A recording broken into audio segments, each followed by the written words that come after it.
నందర్జ్యోతిర్గణేశ్వర. జ్యోతిర్గణాలు అంటే సూర్యుడు, చంద్రుడు, నక్షత్రాలు. వాటికి ఈశ్వరుడు అంటే వాటికి ఆ శక్తి ఎలా వచ్చిందో ఆ శక్తి పేరు ఈశ్వరుడు. ఎక్కడ శక్తి ఉన్నట్టయితే దాని ఈశ్వర శబ్దంతో మనం పోలుస్తాం. విజితాత్మ భక్తులకు వశమగువాడు, విధేయాత్మ భక్తులకు విధేయుడుగా ఉంటాడు, సత్కీర్తి మంచి కీర్తిని గడించినవాడు, చిన్న సంశయ సంశయాలు లేనివాడు. సంశయాలు భగవంతుడికి లేవని కాదు, సంశయము లేకుండా తనను నమ్మిన వారికి సర్వము సమకూర్చువాడు. విచ్ఛిన్న సంశయ ఎటువంటి సంశయము లేకుండా అనుమానం లేకుండా తనను ఎవరైతే ఆరాధిస్తారో వారిని తప్పకుండా రక్షించువాడు అని అర్థం.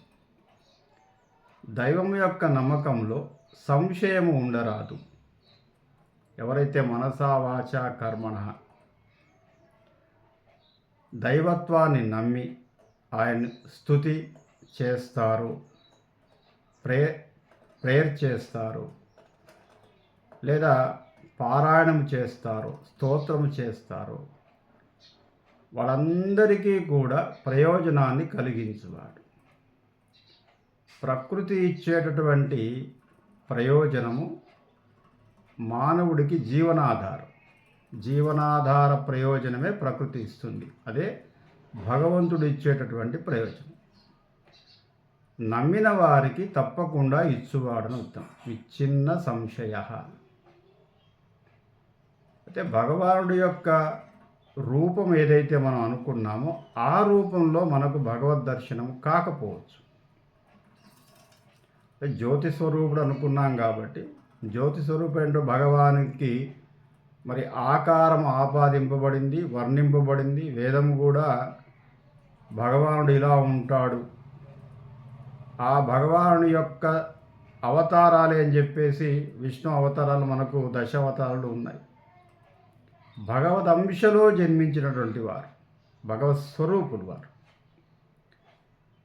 అయితే భగవానుడి యొక్క రూపం ఏమిటి అంటే నిర్వికార నిరంజన అనే చెప్పబడింది. మళ్ళీ ఆకారం లేదు, చూడలేము అని చెప్పినప్పటికీ విష్ణువు ఇలా ఉండి ఉంటాడు, శివుడు ఇలా ఉండి ఉంటాడు, బ్రహ్మదేవుడు ఇలా ఉండి ఉంటాడని చెప్పేసి మనకు వేదము నిర్వచించింది. కాబట్టి ఈ విశ్వమంతా కూడా శ్రీ మహావిష్ణువు యొక్క అంగములు కాబట్టి ప్రకృతియే శ్రీమన్నారాయణుడు. లయకారకుడైనటువంటి శివుడు కూడా మనకు కనిపించడు, కానీ శివుడి ఆకారము లయకారకత్వానికి కావలసినటువంటి అన్ని రకాల చిహ్నాలతో వర్ణింపబడింది. బ్రహ్మదేవుడు సృష్టించడానికి కావలసినటువంటి అన్ని చిహ్నాలతో బ్రహ్మదేవుడి యొక్క ఆకారము వర్ణింపబడింది. కాబట్టి ఆ స్వరూపాలే భగవత్ స్వరూపాలు.